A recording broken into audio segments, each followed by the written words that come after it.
সবচেয়ে ক্ষতিগ্রস্ত হয়েছে একদম বাঁশখালীর ভিতরে। আসার সময় আমি অনেকদেরকে দেখেছিলাম যে তারা বাঁশখালী প্রেম বাজারের পরেই রাস্তাঘাটের আশেপাশে তারা খাবার বিতরণ করে দিচ্ছে। কিন্তু দর্শক, এখানে আমরা বাঁশখালীর একদম ভিতরে এসে তাদের মুখ থেকে আমরা শুনেছিলাম তারা কেউ খাবার পায় নাই। আপনারা যারা বাঁশখালীর উদ্দেশ্যে আপনারা খাবার দিতে আসবেন, খান দিতে আসবেন, আপনারা ভিতরে চলে আসুন, ভিতরে সহযোগিতা করুন, ঘরে আসুন, দেখুন তাদের পরিস্থিতি। 4 দিন বা থাইনা পারি দিন পানি এখন বুঝবো না পরে এত বছর বাজার নাকি এড়ে আসছিল পানি বিজা পুরা সোলার গছ দেখি কিছুর বাজি পানি কি জিনিস মানে আর দূর থাকি দেবা হানাবিনে না হেরে থাকুন, কিছু না দেয় আর কিছু না ভাই হাজিরে শুরু বুঝতে পারতে চলতে হলে খুঁসাই রে সোয়ারিয়া দি ফেরাই কিছু না পারে ওনারা আয়ের যে দূর সহজিতা করছে ইয়ান আলহামদুলিল্লাহ না ফাদ্দ হুককে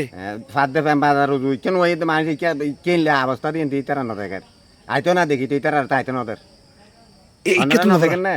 আয়ের খুনলে বুঝছে এতিয়া পানি আইছে পানি তোলন করো সামনে যাই রে বিড়ি করো এটা তো পানি বন্যা মাঝে তো এটা তোরা সেটা যারা ফেবে তারা তলি আসল তারা নফার এ নাফার যারা বেশি মাঝে তারা নাফার 7 দিন রোড সাইডের গুনে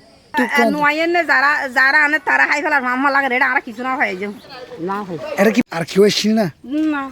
নয় না এটা বোঝনো তো মানে হাবাল লই রে ইয়ের কান লই রে ইর ওনারা কি নফন আর কিছু না ভাই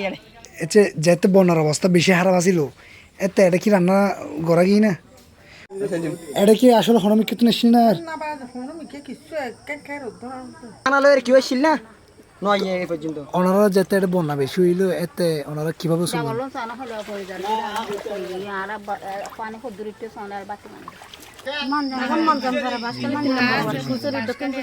আচ্ছা এটা আর হন কেউ কি আসছিল না রান্দিত পানি কি জিনিস এরকম পানি আর নদী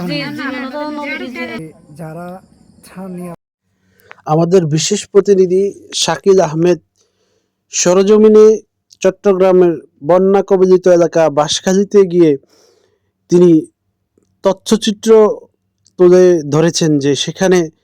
যারাই ত্রাণ নিয়ে যাচ্ছেন তারা যেন অত্যন্ত একটু ভিতরে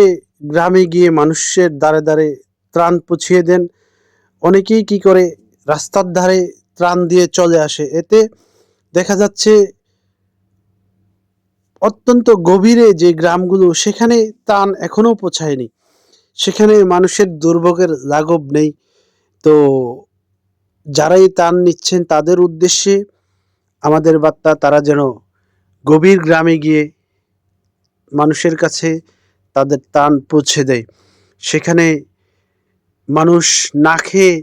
অনাহারে দিন কাটাচ্ছে, বিনা চিকিৎসায় অনেকে অসুস্থ আছে।